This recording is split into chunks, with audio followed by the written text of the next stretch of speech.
Good morning. Welcome back to my YouTube channel. I hope you're having a beautiful day so far. Today I am going to be sharing with you my story that I haven't really spoken about on this channel, and I just thought it would be the perfect time since we are finishing the 30-day low calorie density weight loss challenge to let you know that I actually did this a couple of years ago. I lost over 20 pounds eating no oil and following a starch solution type of diet. And then what happened? I rewarded myself here and there with foods that I really liked, packaged vegan foods, treats here and there, and slowly but surely I went right back to the way that I was eating, and I actually gained all the weight back and a bit more. And so I'm gonna go into detail about what made it different this time and how I am able to maintain it so much longer. And these are just tips from my own personal journey that you may find to be helpful. And I also just kind of want to chat a bit about this because, you know, it's called a 30-day challenge for a reason. It's challenging. This is not easy. It is not easy to live in a world where the convenient packaged processed foods are less expensive, are all around you, are what the majority of other people are eating, and to be the one who is, you know, committed to eating whole foods, plant-based meals, to, you know, food prepping and going out of your way to eat healthy. You know, it is not easy. And to stick with it for a consecutive 30 days is a really, really big task. And so if you were following along with this 30-day weight loss challenge and you did an A+ job, then fantastic. That is incredible, and you should be very proud of yourself. But you should also be proud of yourself if you were able to do 5 days in a row, or one full 7-day week, or 10 days. Whatever amount of progress you were able to make, whatever healthy meals you were able to make and, you know, move in the right direction, you should be proud of yourself.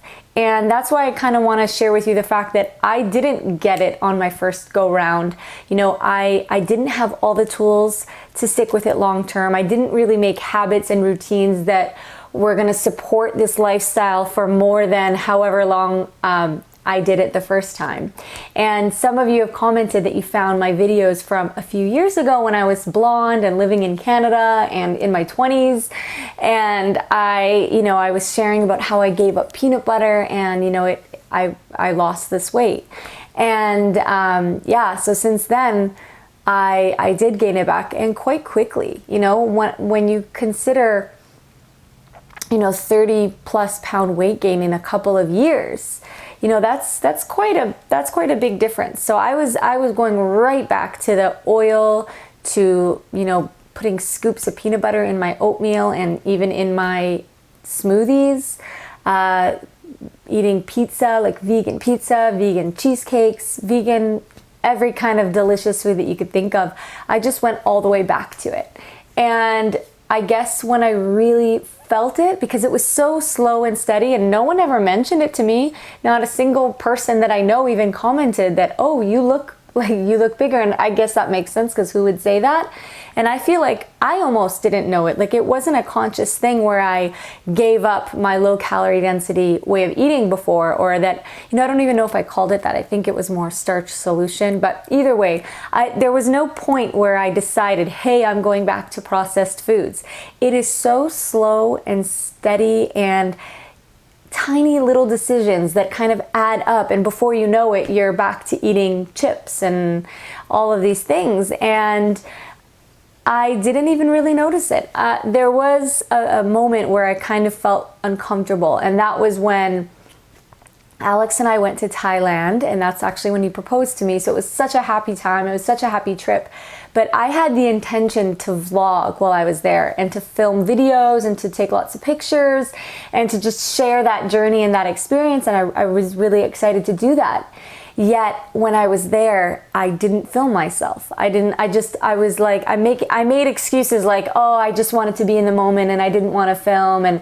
But the truth was, I didn't feel comfortable with how I looked. And I didn't want, like when I look at my pictures, I'm barely in any of them, or I'll just show my head. And you know, that's why when people are asking to see before and after photos, like I didn't really want to take photos of my full body. I didn't feel comfortable.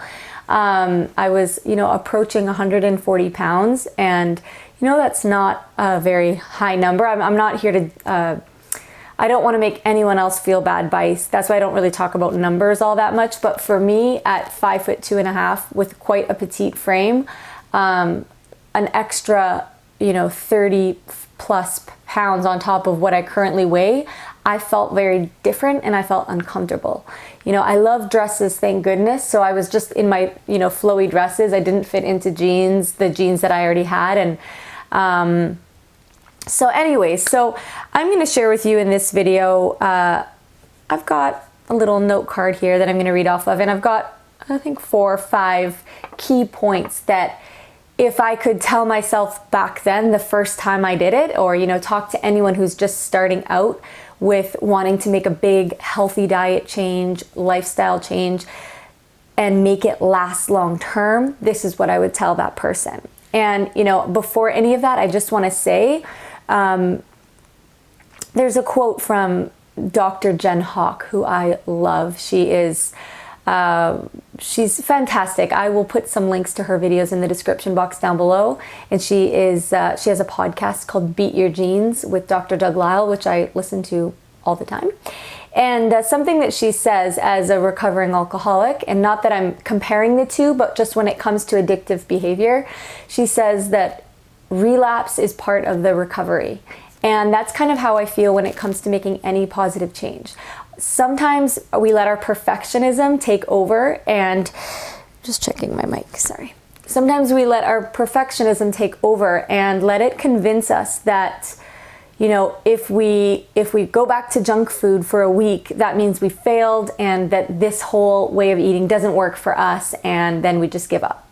And if you actually look at the stumbles that you have along the way as just part of, you know, part of your journey and part of getting there and really making long-term lifestyle changes, then you can kind of relax into the process and not beat yourself up, not be so hard on yourself, just knowing, hey, this is part of it. If I fall and if I fumble and if I make a mistake, then I'm not a bad person, I'm not a failure, I'm still on my road to living my healthiest life, and I just got to get back up tomorrow morning and start again. You know, you're not starting from the beginning. You have new knowledge, new information, new life experiences. You're never starting over, really. You're always starting new, but with new knowledge. So that life experience is valuable. So don't lose the lesson in your experiences. Okay, so the first thing that I want to talk about is preparedness, routines, and prepping, and the power of these tiny little habits. It's incredible how something as small as cutting up fruits and having fruit salad in a bowl in the fridge ready, like something like that, you might not realize that that little prepping that you did, that 5 minutes of prepping, is what it's going to take for tonight when you're exhausted and you want to reach for the bag of chips. You think, well, that fruit salad's ready to go. I can just open the container and eat that instead. Or I'll just grab those grapes that I have in the bowl in my fridge. That preparedness that you've done, that prepping, that just stopped you from opening up chips or going to buy cookies or ordering takeout.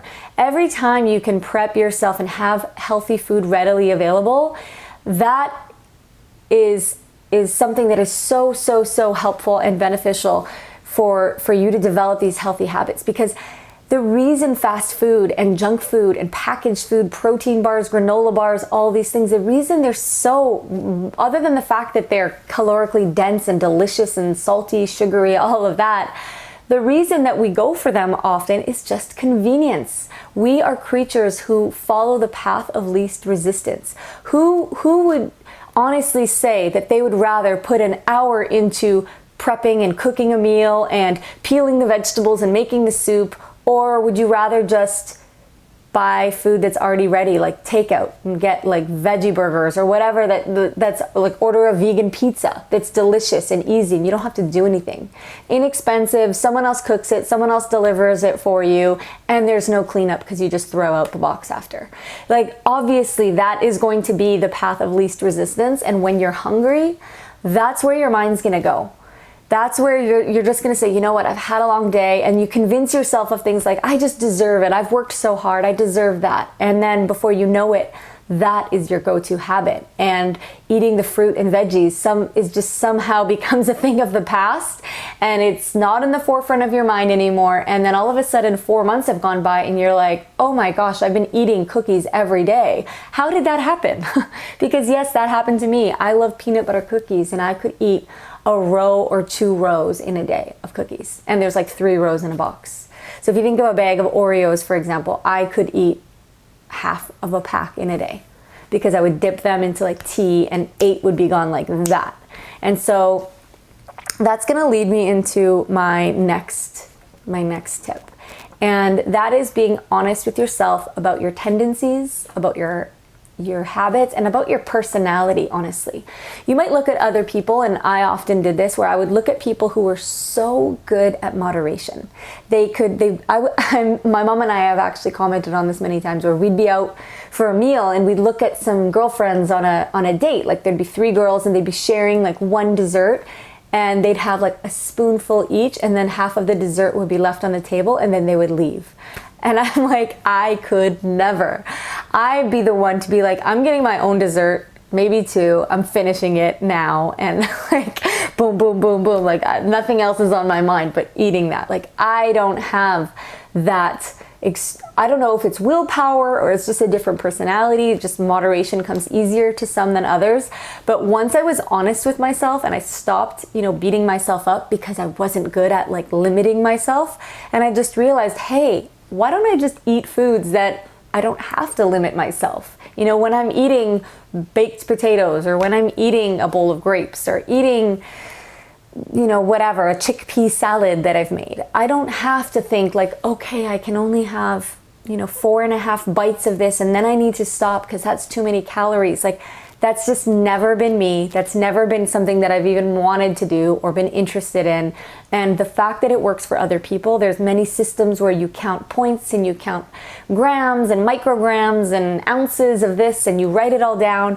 But other people, like some other people, find that helpful, and they love it, and they do it, and they stick with it, and it's their lifetime plan, and it works, and they just stick with that. And that's amazing. I am not about trying to convince those people to do what I do at all. If you have something that works for you and you're happy with it and you feel healthy and good, then I'm happy for you. That's amazing.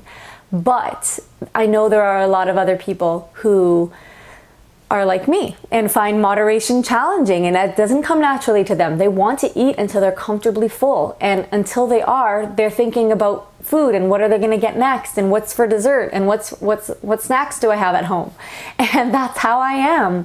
When I came home from high school, my mom would always laugh. Like, as soon as I'd open the door, I'd get an entire thing of rice crackers, lay them out on a big plate, and put cheese all over them and put it in the microwave, and I'd eat the whole thing. I did that every day. This was before I was vegan, obviously.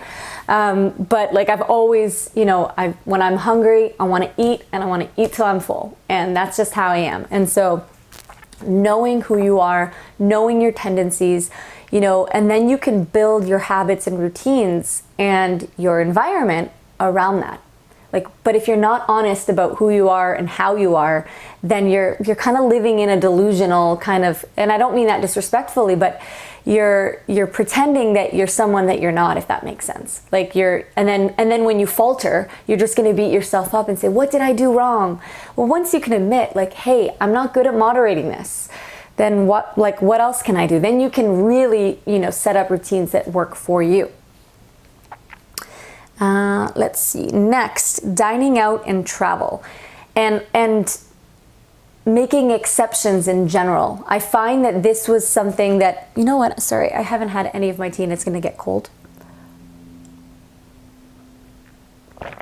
I was going to do like a tea time with me video, and then it ended up just being me talking and not drinking any tea. This is Bengal spice, a little bit of stevia, and a black tea bag. I don't have caffeine all the time, but sometimes I do.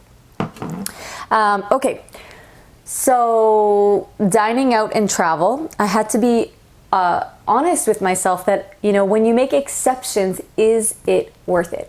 Sometimes it is. You know, something that I would say is if you're going to make an exception, get rid of the rest of the food if you're someone who's going to think about it all the time. Like if someone comes over to your house and you're like, okay, you know, someone brought me a vegan birthday cupcake or a vegan birthday cake, and you know what, it's one day a year, I want to have this, and you're making the conscious decision, but don't leave it in your fridge the next day. Say, thank you so much, you know, everybody please take some home with you and get it out of your house. If it's in your house, it's in your mouth, like Chef AJ says.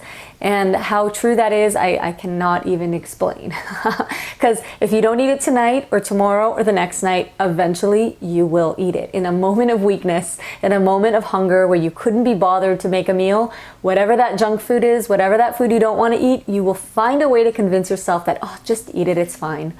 And you know, it is what it is. But get it out of your house, keep your environment full of healthy foods that you're not upset about eating and that you're happy to be eating, and you can't go wrong. But dining out and travel.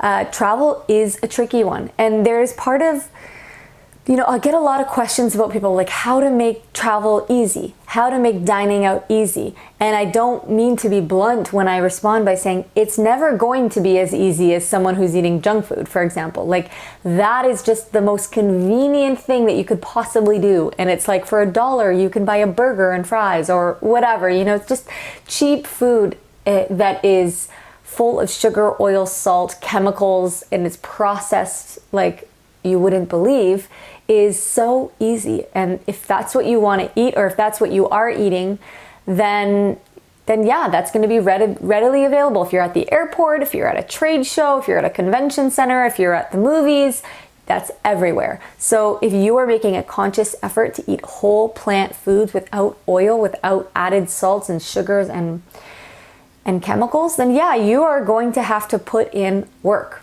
You know, the work might not feel like work because you're happy to do it, and that's how I would kind of explain my own experience. So yeah, making peace with the fact that you are going to have to put in more work, and changing your mindset and thinking of like what a privilege it is to nourish yourself. What a privilege and, you know, honor it is to put healthy food in your body. And is that not worth the work? Is that not worth it to you? To have vibrant health, to feel comfortable in your body, to make these healthy decisions.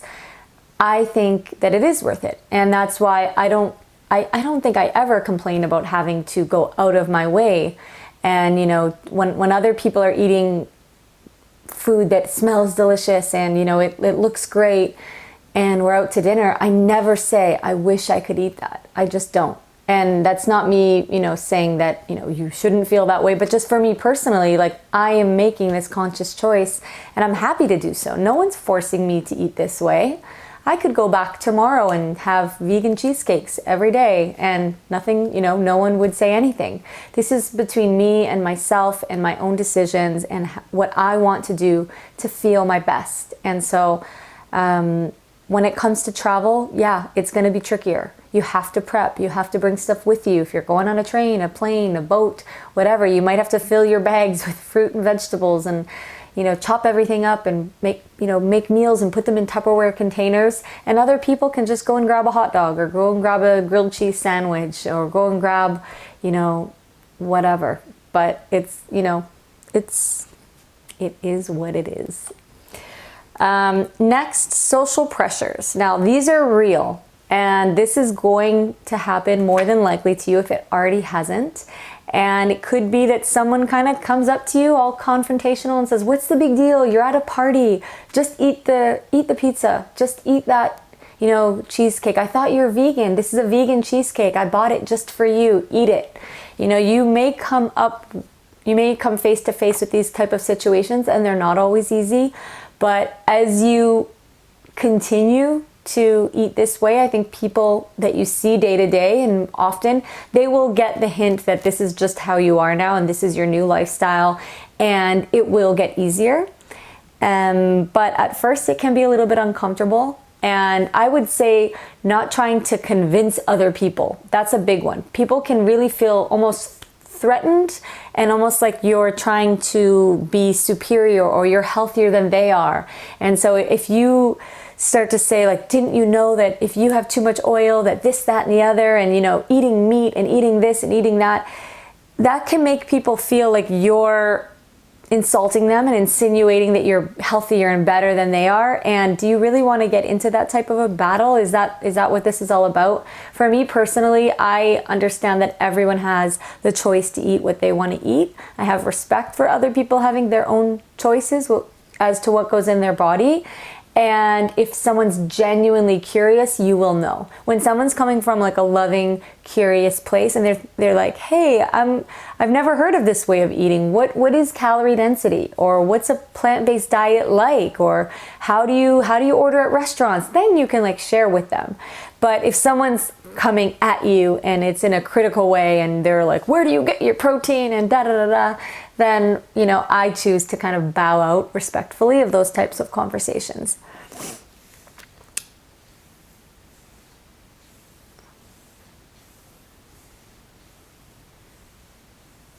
You know what, guys? I think I'm going to leave it at that for this video.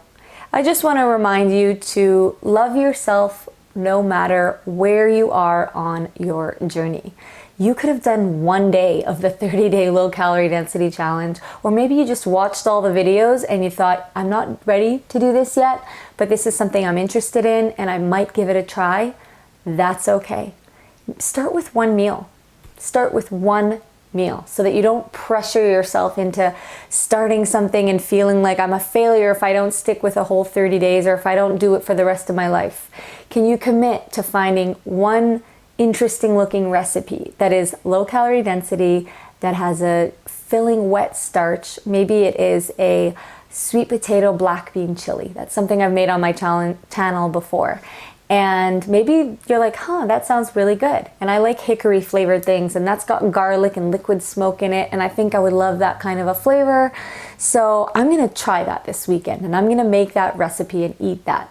And then maybe I'll put some extra in a dish, so that will be my lunch for the next day as well. Now there's 2 meals. That's progress. That's a baby step, but it's progress. And I want you to kind of baby step your way to success with this, because then there's no pressure and there's no feeling like a failure, because that's not what I want for you. I want you to be proud of yourself because you're doing something good. You're focusing on your health. All right, thank you so much for watching, guys. I will see you in my next video. I'm going to continue to put food and recipe videos and inspirational chats about health, weight loss, and a plant-based diet on Wednesdays. So every Wednesday, come back to my channel, look for this video or a video like it in the playlist called Weight Loss on my channel. So you can subscribe to the channel, you can follow the playlist. And if you're not yet following me on Instagram, it's at MelissaAlexandria01. And I'm working on a meal plan to share as well. This has been a project for me. I've never done this before. So every day I have been making at least 2 recipes to add to this meal plan, photographing them, writing all the steps, writing all the ingredients that you need to have in order to make these meals. And so I'm going to have a total package that if you're starting and you want everything that you need to know and exactly what to follow, what to make, then this is going to be in that meal plan. So it will be out in the next few weeks, maybe a little bit longer, because I'm doing it all by myself. So stay tuned. All right, have a beautiful day, and I'll see you next time. Mwah. And my tea is cold, but that's okay.